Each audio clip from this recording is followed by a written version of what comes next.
Tiga, kapan Mesias akan turun? Mesias akan turun kalau Babilonia dibantai terus. Makanya mereka punya program bantai Babilonia, hancurkan Babilonia. Kenapa mereka marah dengan Babilonia? Karena Raja Babilonia pernah menghancurkan kekuasaan mereka. Raja Babilonia yang mereka maksud adalah Nebukadnezar. Nebukadnezar Raja Babilonia menghancurkan kerajaan nenek moyang mereka. Mereka punya dendam kesumat yang luar biasa. Salah satu sifat Yahudi, dendam kesumat yang tak pernah mati. Walaupun sudah terjadi ratusan tahun, ribuan tahun lalu, tetap anak cucunya sekarang dendam. Hantam Babilonia, hantam Babilonia. Karena Babilonia negerinya Nebukadnezar, anak cucunya mesti dihancurkan. Mana Babilonia itu? Babilonia adalah Irak.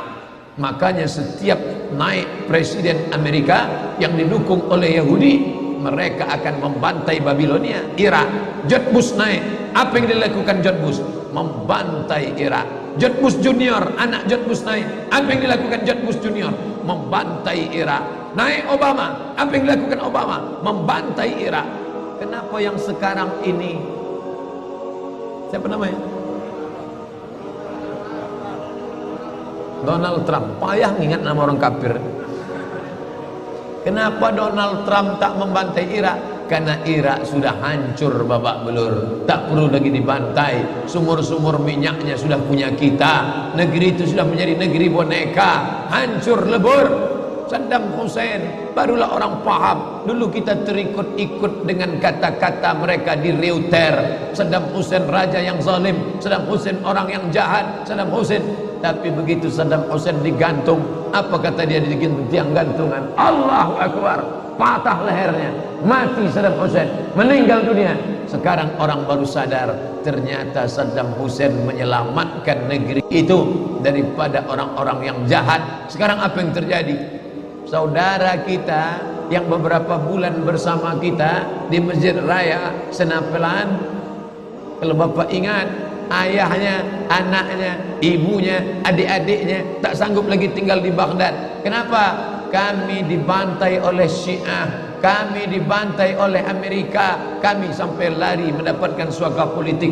Sampai hari ini masih ada sebagiannya tinggal yang Sunni, yang Syiah dengan berbagai macamnya. Apa maknanya? Mereka membantai Babilonia. Lalu orang mengatakan ini kan ekspansi politik, ini kan karena sumur minyak. Ada betulnya, tapi lebih daripada itu adalah mereka memiliki keyakinan yang luar biasa bahwa Mesias akan datang kalau Babilonia dihancurkan. Ustadz baca analisa ini dari mana? Kami belajar buku ini 6 bulan di Al-Azhar, satu mata kuliah, dan saya paling suka mata kuliah ini karena mengaitkan antara ayat Al-Quran dengan hadis Nabi. Kalau kita suka mata kuliah itu, kita ingat isinya, kita ingat orang yang mengajarnya. Saya masuk Al-Azhar 1998, hari ini 2017, 19 tahun yang lalu. Kalau saya pejamkan mata saya, masih ingat saya Syekh Dr. Fargallah yang mengajarkan mata kuliah ini.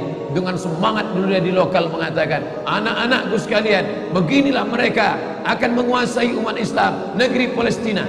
Semangat Syekh Fargallah. Saya tak tahu apakah dia masih ada atau tidak, tapi pahala akan tetap mengalir baik beliau hidup maupun sudah meninggal dunia. Kenapa? Saya sampaikan kepada Bapak Ibu sampaikan kepada anak menantu, sahabat, kerabat, tetangga, mengerti keadaan kita zaman sekarang. Jangan sampai dikatakan Palestina bukan urusan kita. Ini kan masalah politik. Indonesia ya Indonesia, Palestina ya Palestina. Antum tidak mengerti masalah dunia. Palestina adalah masalah umat Islam. Subhanalladzi asra bi'abdihi, maha suci Allah yang sudah memperjalankan hambanya minal masjidil haram, dari masjidil haram ilal masjidil aqsa, masjidil aqsa, masjidil aqsa Palestina. Kita yang tertulis dalam kitab suci kita bahwa kita punya ikatan emosional, kenapa kita tidak yakin itu? Yahudi ajarannya dibuat-buat, ajarannya mitos, tapi mereka punya keyakinan yang luar biasa. Mereka rebut negeri itu, mereka kuasai, mereka hancurkan negeri musuh. Atas dasar apa? Keyakinan bahwa Mesias akan datang.